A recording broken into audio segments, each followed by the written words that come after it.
The following podcast is a W2M Network original production. Visit W2Mnet.com for all of our other great podcasts, plus news, reviews, articles, and opinions from the worlds of wrestling, video games, football, and entertainment. What time is it?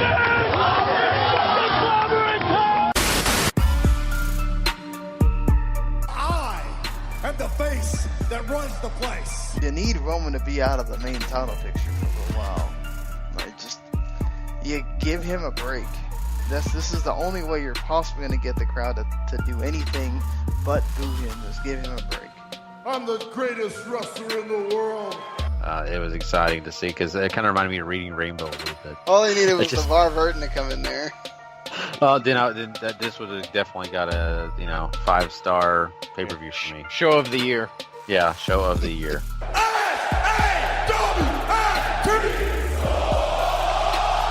How you doing? Tyler, a huge congratulations to you. You just made history tonight, the first ever WWE United Kingdom champion. How does that even sound when I say that to you? It sounds quite surreal, to be honest with you. I wish I had words.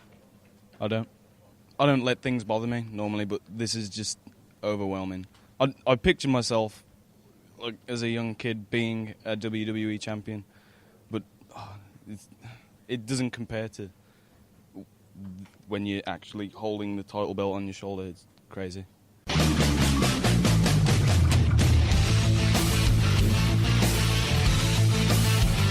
Ladies and gentlemen, wrestling to the max.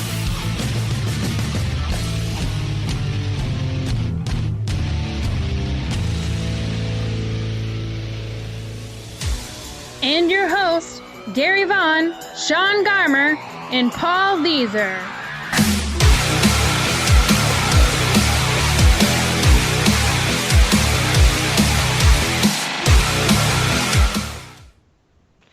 Welcome, everybody, to Wrestling to the Max, episode 230, part 1. And here we are, guys. We are ready to talk some wrestling. We've got lots of interesting news when it comes to the UK scene. That's right, the UK tournament was just here over the weekend.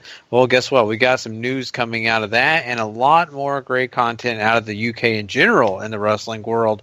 Plus, we're going to be jumping into some other news when it comes to legends. We're going to get into the first Hall of Famer announced for the WWE Hall of Fame. And we're also going to be talking about another legend who passed away and some of the controversy surrounding that. And, of course, we're talking Ring of Honor. So we've got a lot of great stuff coming your way tonight. I hope you are ready for a fun-filled episode. I know I am for sure.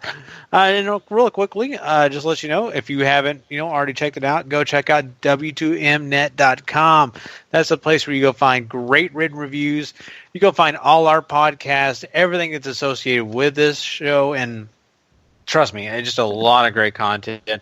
Also, go subscribe to the W2M Network if you haven't already. If you maybe have already and you're like, stop telling me about it, well, then just tell a friend. And once I get enough people on there and get enough people excited about it, and it's that, and I'm talking about enough, I'm talking about millions, I'll probably stop talking about it. But until we get those millions, we're not going to stop talking about it. And millions. Yeah, so somebody cue the rock drop, right? Exactly. I'm just trying to get this thing over more and more every day. But trust me, it's worth your time. I love the W2M Network, and I know I'm a part of it, but trust me, it's the easiest way I get to find not only our show, but I go find a lot of other great content that I love to listen to. Really quickly, I'm your host, Gary Vaughn. And of course, with me is Mr. Sean Garmer. What's up, everybody? Mr. Paul Easer. Hey-o. And boy, we've got a great show, but I've got to start this thing off by saying me and Sean are here. We're not exactly the happiest of campers, but we're here. And it has nothing to do with wrestling and all that. It's just our football team lost this weekend, and we're kind of bummed. But, I'm surprised we're having a show. Yeah, I know. I'm getting over it because the future is bright. That's what I keep telling myself, guys. The future is bright. If it wasn't, and I'm not saying it'd be Kurt Cobain stuff, but I'd be a nervous wreck. So anyway, me and Sean are going to be trying to be happy and get past all that. But Paul, he's still pretty in good spirits. Things are going well, I think, for you, Paul. How's everything going, though? I've been great, hanging out, doing some work stuff, and reading a lot more now, and watch football. I mean, if you want to talk briefly about that game, the future's bright, but you guys, they give up 21 in the first quarter, right? You can't do that, and you were only denied by the will of Aaron Rodgers, who just proved to you why he's a superstar in that game. He's too good. Too good. He's the magic man. I'm telling you, people don't believe me. This guy is the magic man. It seems, like my grandfather used to have this old saying, and it goes with Aaron Rodgers. He could fall down in a pile of crap and stand up smelling like roses. He almost did fall down on that last play, too, before he threw that incredible pass. Yeah. I know. So, but anyway, we got back into that. Thanks a lot, Paul. It is what it is. They fought valiantly. I can't really to even come back and everything, and you can go blame who you want to blame at the end of the day, but I can't hate on what happened. We could have been absolutely blown out of that game. And credit to Dak and Zeke and everybody, the defense, everybody, and like you said, Gary, it's a lot of better things to look forward to, I guess. Yeah, the more you watch Green Bay, the more you think they're going to win that Super Bowl trophy. Yeah, it's really hard not to think so. Nah, it's not, but I'm going to be wearing red and black this weekend. We'll see what happens. But anyway, the real MVP, Matt Ryan, is coming to take you down. But we've got a lot of real MVP, Matt Ryan. Yeah, the real MVP. I wish Montavious Porter would show up. Anyway, that'd be awesome. I miss him. I miss him so much now. The real MVP. Yeah. But guys, we're having a lot of fun here. But we got lots of wrestling to talk about. We really do, and some great content coming your way. So let's go ahead and do it. Let's go ahead and stop off and get into some quick hits right after this.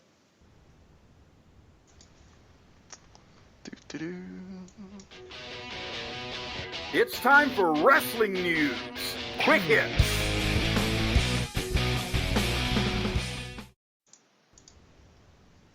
All right. Alrighty, guys. Let's go ahead and start this thing off by some sad news and some very controversial news. I want to start this thing off by talking about Jimmy Snuka. And if you have already listened to the Raw review, we've already kind of talked a little bit about this. But if you haven't, this will be your first time hearing us kind of chat about this situation with Jimmy Snuka. And, it's kind of weird because a lot of times when we hear legends like this and guys that have made such a big impact on not only the WWE, but wrestling in general, we usually come in somber mood. We usually come in, sometimes we even come in with a cold opening. It will mention a few words about that wrestler. But because of the controversy that has surrounded Jimmy Snuka for years about a rumored or, let's just say, there have been, accusations of a murder committed by him. We are not doing that tonight. And we're just kind of getting into this just straight up and talking about him, talking about maybe his impact and this controversy in general. I don't know. Outside of the controversy, this guy did so much, Paul, and he was such a great impact on, not only some of the superstars that are in the ring today, but also, on just the guys even working with him at the time period that he was actually in the business. Yeah, you look at his body of work, especially in the WWE, where he was a top babyface for him for years and years. And you hear stories about guys, the Mick Foley story about him hitchhiking to Madison Square Garden to watch him and Don Morocco inside the cage for the Intercontinental title is practically legendary, I think, at this point. And, Snuka jumping off the cage. And maybe a pioneer in ways. He wasn't wrestling the same way other people were at the time. And really him and maybe Randy Savage maybe popularized bigger guys jumping off the top rope and doing these moves and stuff like that. But and you look at his work outside of that, too. He worked in ECW some in the early 90s whenever WWE was moving away from the older generation. And he had some great stuff there too, and he just kept working, and say whatever you will about whatever he did, whether he did or did not do it. I think he died. He was had a lot of family members. He was close to a lot of people, and I'm sure his death struck them very hard, even though his health had been sort of deteriorating for a number of years. So, I mean, rest in peace, man. But I mean, social media has been a minefield with these things, right? And Sean mentioned, if you listened to the Raw show already, how much social media, as far as this has gone, is sort of a minefield anytime you talk about wrestling. But I mean, I've seen everything from really sweet eulogies to people just vehemently condemning him for what he may or may not have done, and it's just stuff like that makes me really sad because there's no reason to attack somebody who's just died. Yeah, I don't consider this like the Chris Benoit thing either. I don't think it's that extreme, and I think people are taking it to that extreme, and they don't need to. Look, I think obviously time is a factor here, and would we even be talking about it if the case had not been reopened? That's a thing too. Honestly, until the case was reopened, I always thought that was one of those wrestling myths. It was one of those things people kind of said but didn't say. And so for me, it's weird. It's this weird feeling you have when you kind of know that he probably did it, but they never found him guilty. So WWE did what they do, which is WWE lives in their own world, and they refused. They didn't acknowledge it, and they refused. They just said, "Okay, look, we're going to honor him because he is one of our legends," and he is. He is and was a legend. Like Paul mentioned, everything. The wrestling barefoot thing. I mean, Matt Riddle does it right now.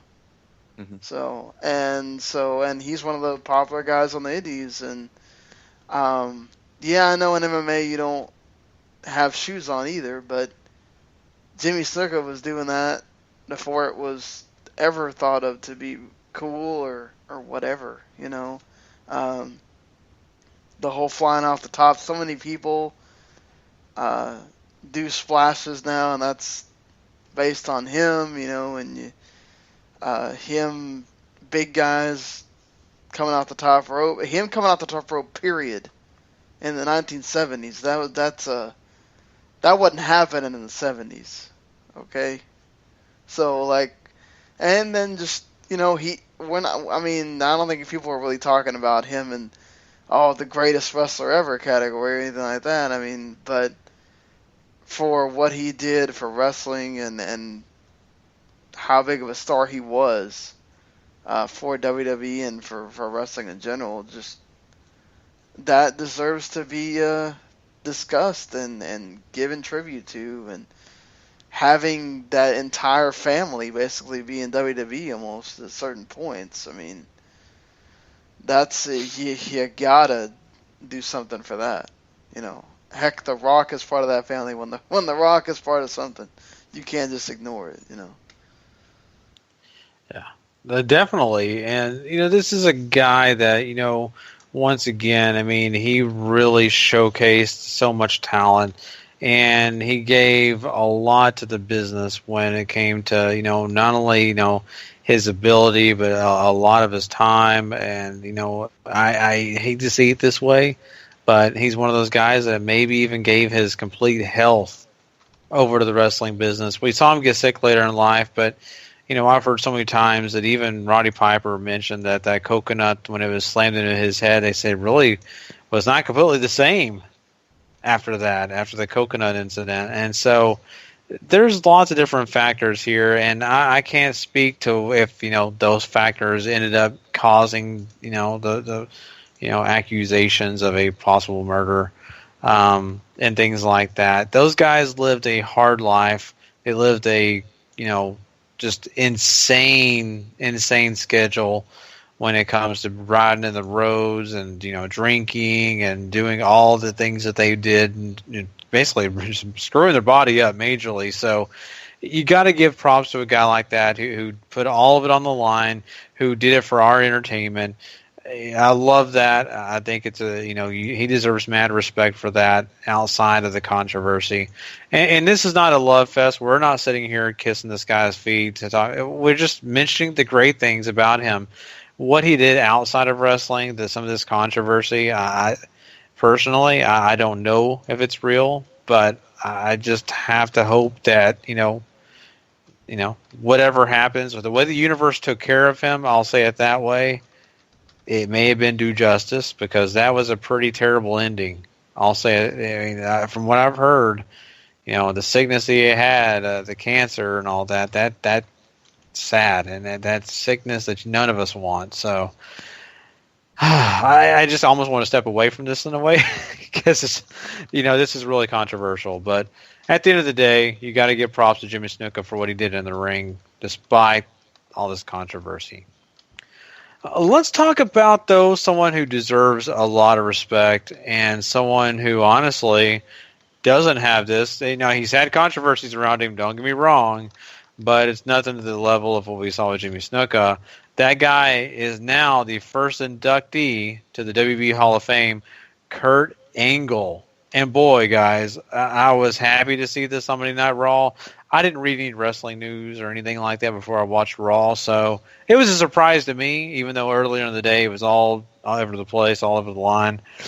I was just happy to see it. I'm thrilled, but in a way, it's kind of a catch-22 for me.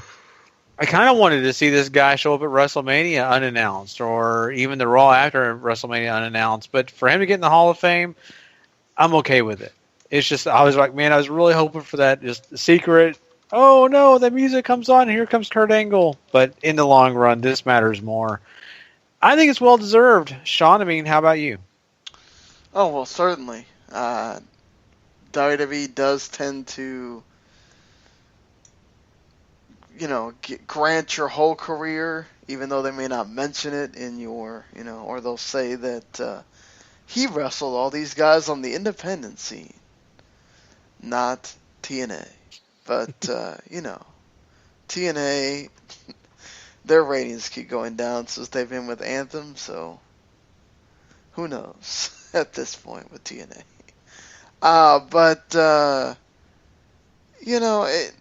Kurt Angle is one of the greats. He is one of the top superstars. The dude could have just came in and been another guy that just had great wrestling matches. But Kurt Angle came and he proved that he can cut a promo, he can be serious, he can be funny. That alliance deal, we can say it sucked, and it did for certain periods or whatever, but the one thing that the Alliance storyline did was prove that Kurt Angle can be a hilarious MFer. I mean, good God, some of the funniest stuff that WWE's ever produced might have come out of, like, Stone Cold and Kurt Angle interacting with each other, or Kurt Angle and Vince McMahon interacting with each other. It was just, great stuff that I can go back and watch today. The thing with the milk, spoofing the beer bass thing, that'll be always whenever with Kurt Angle. Just him and Austin playing the guitar together is my favorite. Just it's great stuff. I mean, and then of course you can't discredit all his stuff in TNA, what he did for that company, and Kurt Angle is awesome. I don't know what else you can say, but that dude probably should have been in the Hall of Fame earlier, but obviously being contracted to TNA, that was going to hinder it, obviously. You can't say this about a lot of guys in the business, but Kurt Angle was just a natural.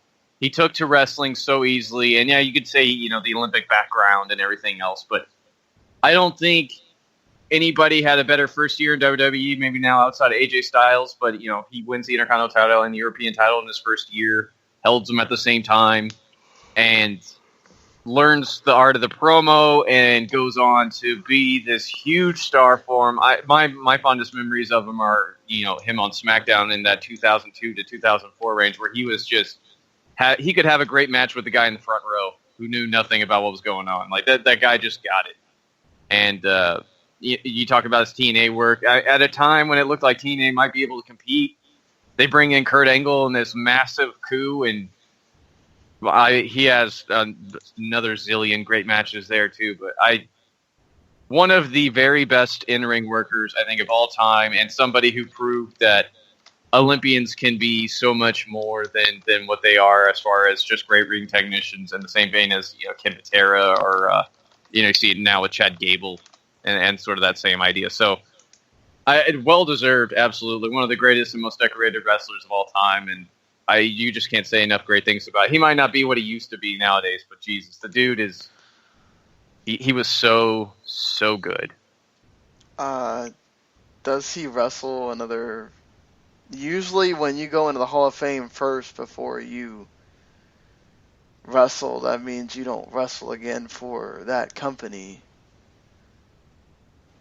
Do you think that they let him have one more match, or is this it? I think Sting sort of changed the game for him, right? Sting gets in and then gets that WWE title match with Seth Rollins, which sadly turned out to be his last match, but I don't see why they wouldn't let Kurt have one more. It'd be a great way to to headline or co-headline SummerSlam. I've read a lot of reports now saying that he wants another match with AJ, and I won't say no to that.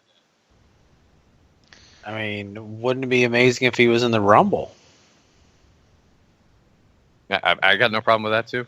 I'm just saying that, even before he even goes in, that could be a big, nice surprise. Because people would say, oh, yeah, he's going to the Hall of Fame. That means he's not doing anything. But to see him at least do the Rumble, then after that get a match like you guys are saying, AJ or whoever the heck he wants to be associated with, I'm good with it. I think this guy, it's been so long coming for him to finally get back to the WWE. And it's exciting. It really is. And I really wasn't sure we were going to see this day in the near future. We've had so much back and forth about he's going to do it. No, he's not. They're not going to let him. They will, blah, blah, blah. The heat between him and Triple H. I'm just glad it's happening. And this guy's well-deserving. So, in the long run, this is all good for, I think, everybody involved. I mean, you talk about him in the Rumble, right? I mean, going to face-to-face with Brock Lesnar, or if Samoa Joe is indeed in it, or just the myriad of people that he's worked with since leaving WWE and now coming back to a whole new scene. Like, there's a lot of good stuff to be had in a Rumble inclusion for him. Yeah, and you can protect him. You don't have to worry about him getting hurt, really. Just... Mm-hmm. I think you're missing out on that opportunity. Obviously you're not selling tickets with that. It'd be a great surprise for people that are just in the Alamo Dome and watching on TV, but I almost think you have to. Imagine, I know WrestleMania is pretty much I don't know if it's sold out yet or not or whatever, but you could sell tickets with a Kurt Angle match. You're going to tell me that's his last match? You're not going to try to put that as a WrestleMania match? That's stupid for WWE. You're really going to tell me you're going to waste AJ Styles on Shane McMahon? Not that he can't have... AJ Styles can have a great match with a broom. I'm sure he could have a great match with Shane McMahon too, but just don't waste that opportunity. Yeah. Yeah, please don't do that. But and once again, well deserved for Kurt Angle. There's also some rumors out there that the next inductee, or one of the inductees this year, is going to be a female, and that female is going to be Beth Phoenix. Sean, she's had a pretty great career. I think it's a good pick myself.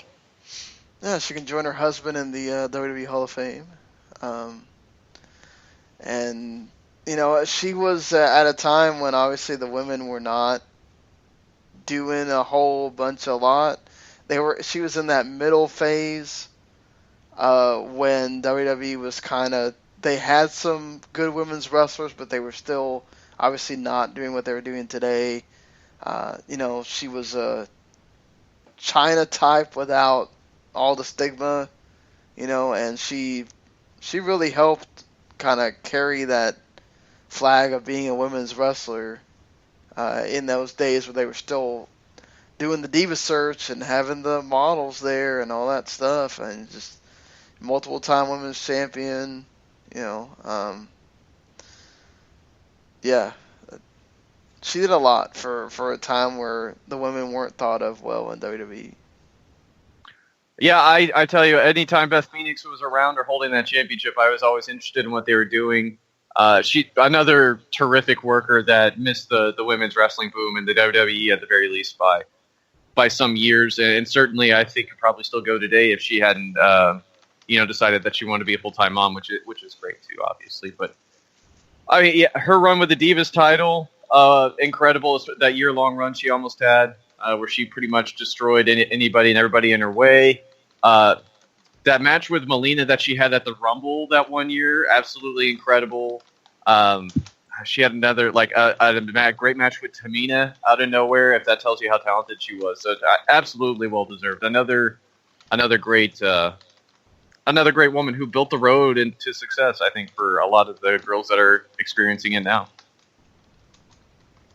Yeah, for sure. I mean, I think it's once again, a great pick and one that they can really be proud of at the end of the day. We've seen some of these, picks in history, and of course, you can even go back to, Sunny and a few, other ones that they were a little bit nervous about. But I think this is definitely someone who's going to make them proud and will wear the, Hall of Fame ring proud and be, somebody that people can look up to. So I'm excited about that. I hope it does happen for Beth Phoenix this year. Well, let's talk about some stuff going on with WWE Network. WWE's actually been in talks with ICW about maybe adding some on-demand content through them. So this is a positive, I think. Paul, I mean, how game are you for this? I tell you what, ICW is not for everybody. And if you're still into the Attitude Era stuff, then they are for you. They're a great blend of British wrestling along with a lot of Irish humor in there. Plus, they use a lot of hardcore wrestling mixed with a lot of sports entertainment. So it's pretty much ECW to the core. They have that same cult feeling too. So it's very much geared toward a specific audience that WWE isn't exactly catering to right now. So that's the only reason I can think they want to do this. And if the way I'm thinking of how this UK deal is working, where they're going to buddy up with these companies like ICW or Progress that they mentioned a lot on air, having their content on the network and having the UK title defended on those shows along with the UK sort of the UK specific show that WWE is going to run, I think could work out well. Yeah, I think that's exactly why they might have chose them first, because it is catering to a market that, I mean, for a long period, what they were doing with the Raws and SmackDowns was they were trying to make sure they got the Attitude Era stuff up there. They still, the wrestlers that they bring back are Attitude Era guys. So anything that they do, they can kind of capture that audience or get that audience to watch something. They feel like it's going to be something that sort of resembles that era. Because to them, they feel like, oh, well, people aren't watching stuff from the 80s on the network, and, perhaps they're watching the present stuff, but really a lot of what gets watched is that when it's the old content. So I think this helps WWE. It helps provide more content for the network, and it's stuff that's happening now.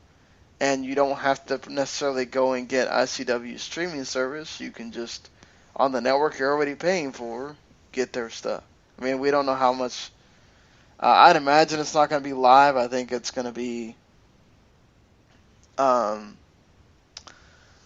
It's probably just going to be on-demand stuff, and we don't know how long you'll have to be waiting after the show airs or whatever. But yeah, can't hate on having more content for a network you already pay $9.99 for.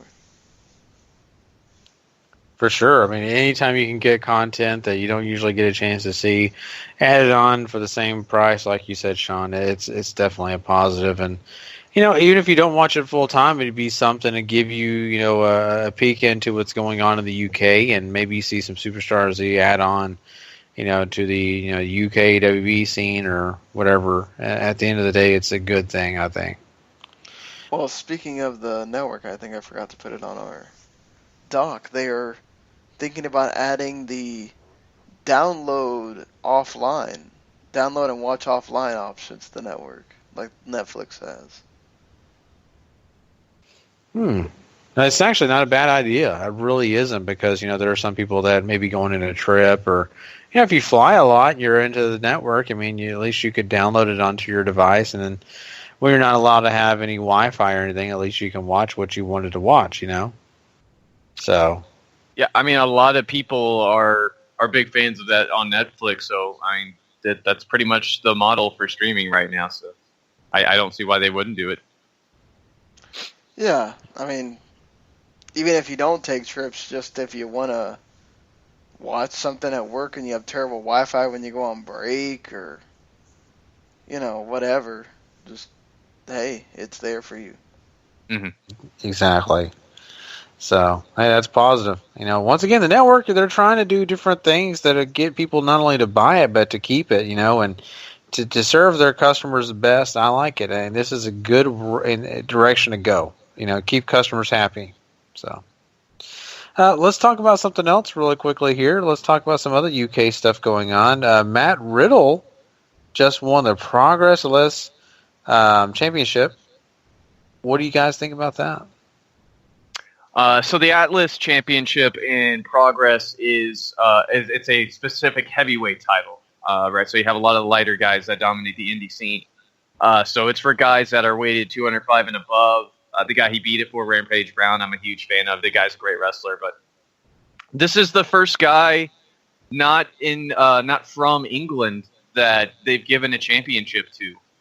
So that's kind of a big deal. Progress has been very hardlined on making sure they get British talent over first and sort of utilizing outside American or Canadian or whatever other talent sort of second. And this is kind of a big deal. He's the first guy to sort of break that barrier. And it comes on a night, too, where a lot of Progress talent was on that UK show for WWE. So I think that might maybe play into it a little bit. But certainly, I mean, congratulations to Matt Riddle. I think it's his first. I don't know if that's his first championship outside of in pro wrestling, but it's certainly the first notable one. That's pretty cool. That Matt Riddle's obviously a huge name, so that helps out Progress and gives him more notoriety. So, I don't see this is a cool thing for both. Yeah, and also we all in this scene, Keith Lee has actually signed with WWNL or WNL Live, and of course that means it is also of Evolve. But he did not, do the deal with the Ring of Honor. That's kind of interesting. No Ring of Honor anymore for him. Mm-hmm. Yeah, which is interesting because that's who Shane Taylor signed with. It's odd. So I have no clue what's going to happen there. But this is a great signing for Evolve, who has been on a spree recently. And every time I watch Keith Lee, I always think he's got WWE written all over him, and this could be a great first step towards that if that's where he wants to end up. But man, that's a real coup for him too. They I mean, them having Jeff Cobb and ACH now. I mean, those shows are going to be almost can't miss no matter where you go. Yeah, God, I want to watch those Evolve shows, honestly, with all that talent going on in there. But yeah, this is weird. You're splitting up this tag team that was just really starting to go somewhere in ROH, and it kind of sucks that we won't really get to see him anymore. So yeah. That's sad, and I don't know. I don't know if this has anything to do with it, but Flow Slam is now on that list of you can't work there if you work ROH. It feels so dangerous for Ring of Honor to do that because they're very quickly isolating themselves off into their own little corner, and you're going to really struggle signing these guys to deals now if you can't let them work. places like this, and maybe they just Evolve is probably competition for them. It's scary, I think, for them. Yeah, I agree, because if now you're telling them, oh, you can't work all these UK companies, what are you working? I mean, because FlowSlam could grab up a ton of other smaller indies, and then you're left basically just, okay, well, you can only work PWG and Ring of Honor. And if you're one of those guys that PWG doesn't even look at, then you're stuck with just whenever Ring of Honor has a show.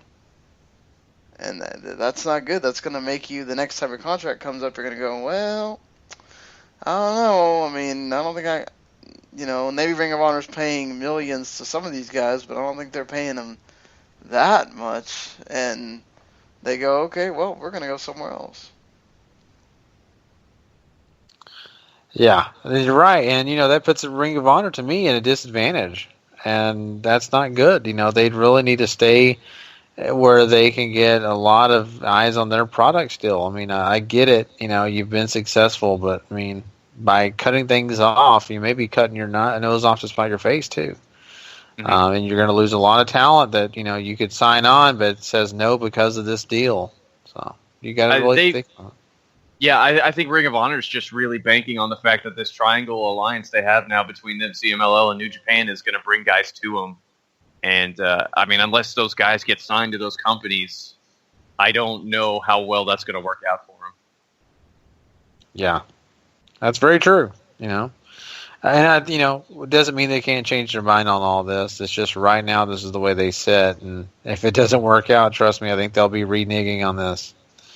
That's for sure.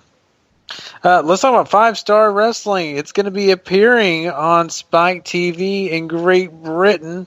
Now, this is going to be a huge tournament show, and it's going to be a big series. They're going to be involving many wrestlers. We're going to see guys like, Rey Mysterio. We're going to have also possibly Galloway. We're looking at maybe even some other stars that, that we, may know of. But I think this is exciting. I think that, if you get a chance to see even guys like John Morrison and Jay Lethal a part of this is going to be a blast. But then again, it could be a weird project that doesn't go anywhere. How do you feel about this? I think it's an interesting show. The 5-Star Wrestling isn't anybody I've watched before, but they got a lot of names on there, and a lot of names that if they do happen to make it to American TV, they're going to quickly lose because they can't be on American TV. So when you look at John Morrison and Rey Mysterio, Jay Lethal, who have these deals with other companies, that could hurt if Spike ever decides to move the show over to here or something like that. Yeah, I mean, they do have some big names that'll get people interested, but I wonder how interested. And this is good for the UK. I mean, these companies having TV or having a way for people to watch them is never a bad deal. Mm-hmm. Yeah, and you know what? I mean, it may be one of those weird things where people are excited about it because it's supposed to be like one of the biggest wrestling tournaments in history, and you're going to have these names. But I mean, also, you just don't know how it's going to be formatted completely, how they're going to set some of the matchups up and all that. But I think when you look at it, maybe on paper, it looks a little, like something that could be very, very interesting. But like Paul said, if you're seeing it in America, they're in trouble. And so we would have to find a way to watch it. It's really cool, though. I'm glad it is happening. But yeah, that's Quick Hits, guys. That's all the wrestling news we have for you this week. We hope you enjoy what we got so far. Of course, we'll have more this coming next episode on Thursday. We'll have some other big news. But right now, we're going to move on, and we are going to talk about Ring of Honor. That's right. We were just mentioning him a while ago. They had a show that had lots of interesting things, so we'll be getting into that right after this next. No, I do not have the music for that yet. So. All right, take it away, Paul. Cool.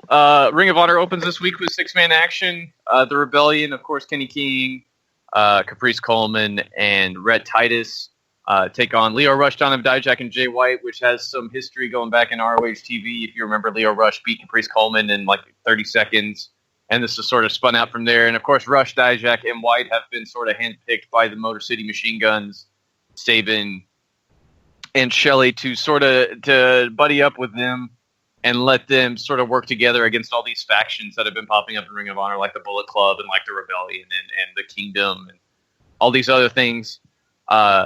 This is a really fun match. I enjoyed this greatly. Rush and Dijak and White are just such a fun team because while they have so many similarities, they're so very different in the way that they actually go about working. And it makes for a very fun little triple team moves. And the finish that they do where Dijak stands and Rush jumps off of his shoulders to do the frog splash, which Dijak immediately follows with his moonsault, is a thing of freaking beauty. And the Rebellion, say what you will, they've grown into a really fun trio to watch. And I like I said, I enjoyed this incredibly. Oh, I did too. And remind me, what's the name of the Caprice Coleman faction? I can't remember the Rebellion. That is okay. They're the Rebellion. Mm-hmm. I'm getting them mixed up with Jay Wyatt's team and all that. I think that looking at this, I mean, this was a fun match to watch. I think the Rebellion, though, to me, I mean, they look good, but on the other hand, I also look at them as being the guys that are kind of left in the cold compared to the guys that are on the other side of the ring. I mean, my goodness, this is an amazing group of guys. I mean, you got White and Dijak and Rush. I mean, some of the young, great superstars in Ring of Honor right now, all on one team. It's almost like that they kind of outshine the Rebellion at times. But on the other hand, you've got such great veterans in the Rebellion that it all equals out in the end. But wow, what a great match. It was exciting.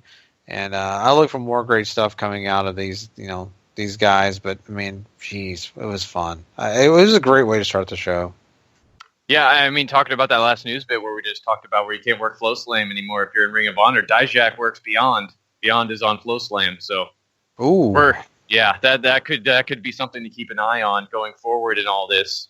But you're completely right. I think Rush and Dijak and White, at least as of this date, looking like the future for Ring of Honor as far as future stars go, and they certainly look great here.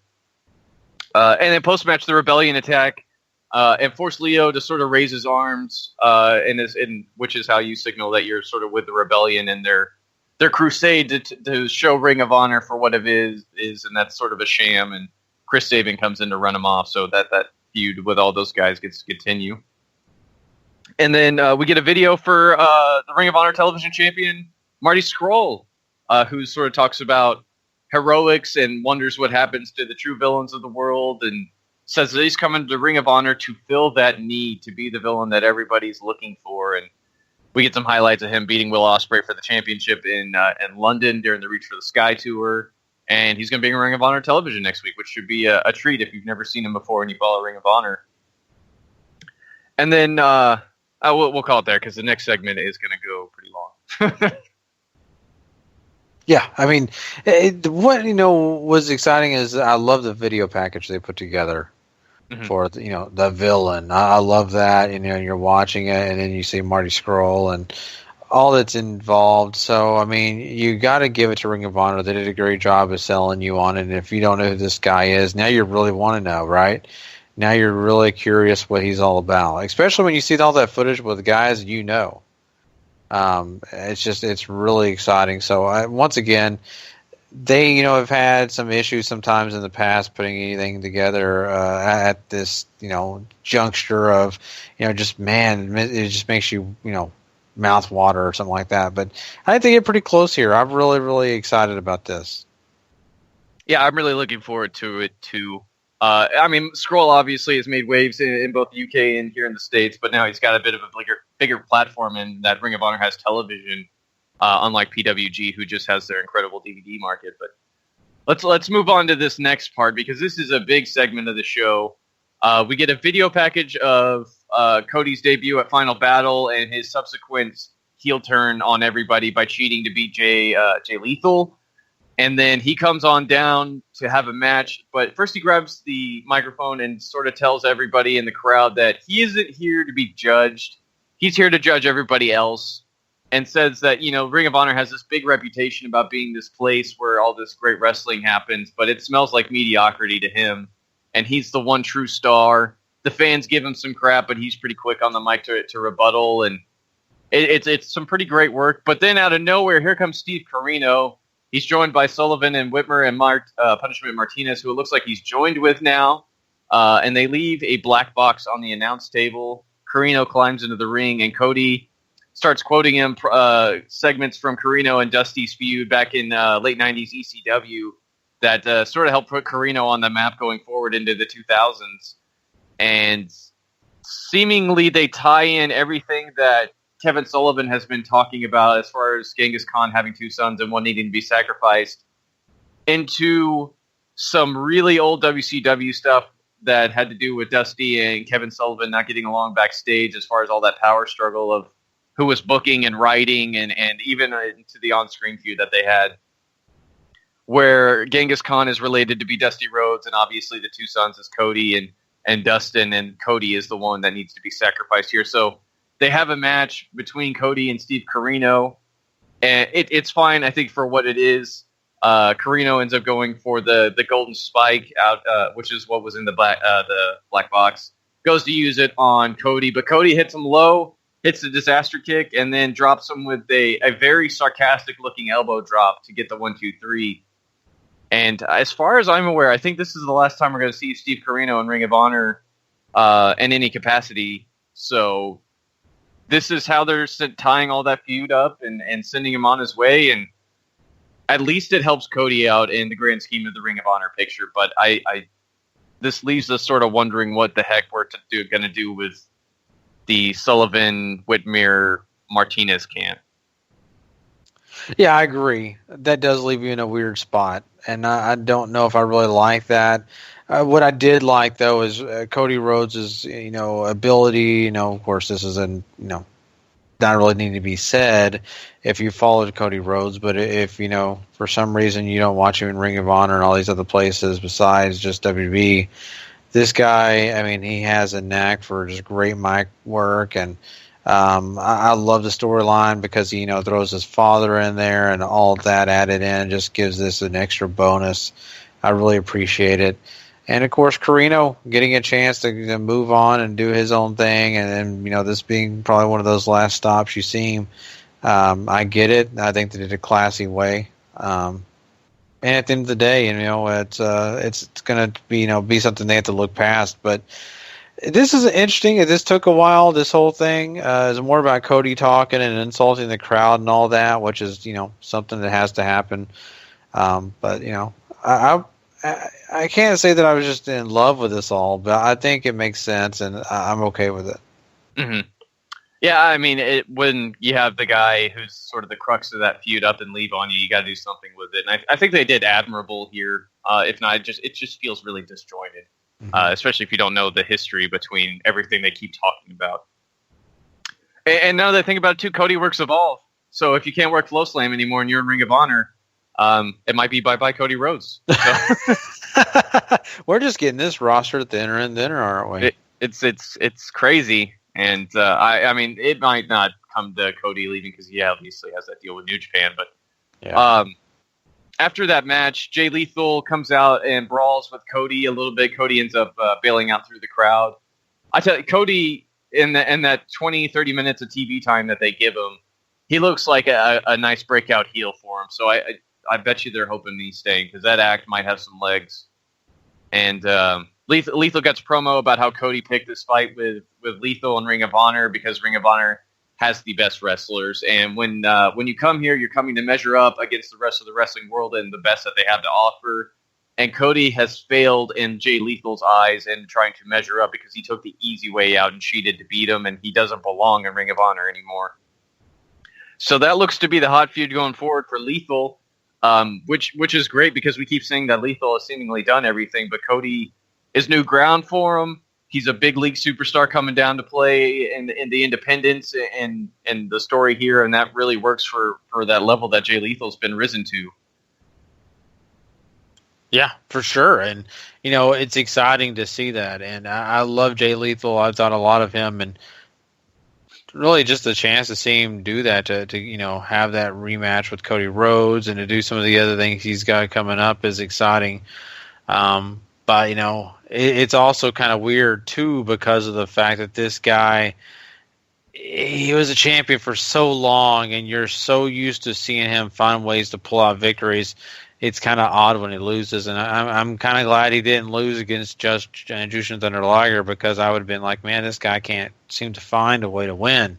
Mm-hmm. But I mean, that match worked out fine. It was good.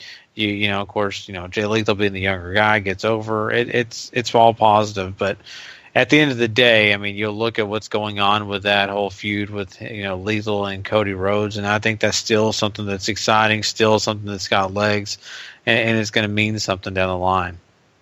Yeah, and when talking about that match, I mean, obviously it's the last first-round match in the Decade of Excellence tournament, and Jay Lethal does win. Obviously, he moves on to face Jay Briscoe, which I'm sure will be an incredible match, but the thing that shocked me about this was how little Liger really got. He got his big moves, and that's really it. Lethal otherwise dominates the rest of the 8 or 9 minutes that they get here, and absolutely shocked me a little bit there, because I mean, we're a few moves away from that being a squash of Jushin Thunder Liger for Jay Lethal. So not only does he win like he hasn't been doing a lot, like you said, Gary, but he wins big.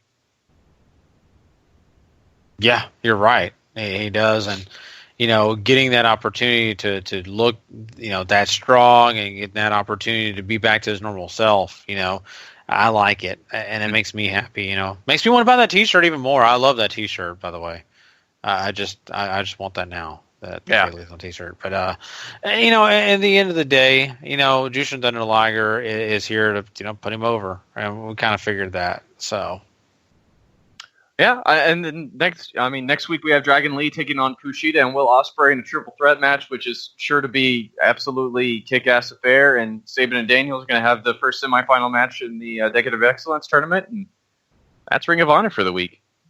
All righty, well, there you go. We are now, heading out of the show. We just want to thank, everybody for listening to us. We appreciate everyone who's come and check out the show.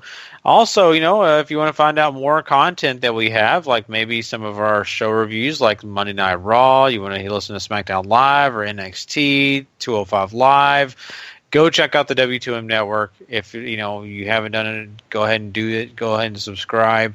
Also, W2Mnet.com also has all those podcasts, but also, along with it, written material that you guys are going to love. Lots of reviews and some great things. I know Paul writes the Ring of Honor review, so that's something. If you didn't get a chance to hear me say everything, maybe you wrote some things in there he didn't get a chance to mention. That's why you go read that stuff. It's great. It's it's going to be something you can get and just really dive into. So besides that, I mean, Sean, do we have anything else we want to let the people know about before we get out of here? We'll be doing the football podcast, the last one recapping the divisional round. So you want to make sure you check out that, and of course all the other podcasts should be doing their thing. Wrestling Unwrapped, of course, is they reviewed ROH's Glory by Honor 11, so more ROH for you.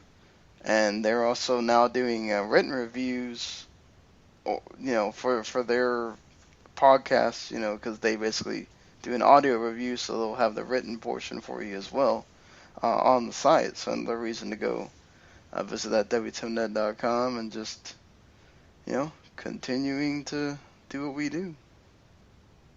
Of course, make sure if you're interested in that UK tournament, we did our review of the UK tournament in podcast form, and of course, you can listen to us review Raw as always. Oh, for sure. So, and just to let you know, Sean's mentioned this plenty of times, but if maybe you just want to find our content, Wrestling to the Max, you can also go subscribe to that, and you'll get all the same content. If you just, you're like, man, I can't handle all the shows, I just want to get you guys, that's the best way to get us and get everything that we do downloaded onto your, whatever device choice you use. So. But yeah, besides that, guys, we are done here. We can't wait to see you again. We'll be back for next Thursday for part 2 of this episode. And also all the great reviews will be following, so go check those out once those shows already take place. But until next time, if you're not living life to the max, not living life at all. You know it. Peace. Later.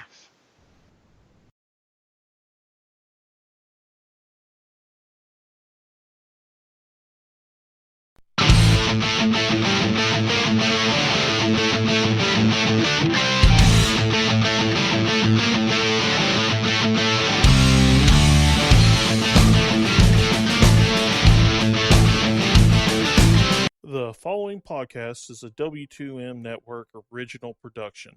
Visit W2Mnet.com for all of our other great podcasts, plus news, reviews, articles, and opinions from the worlds of wrestling, video games, football, and entertainment.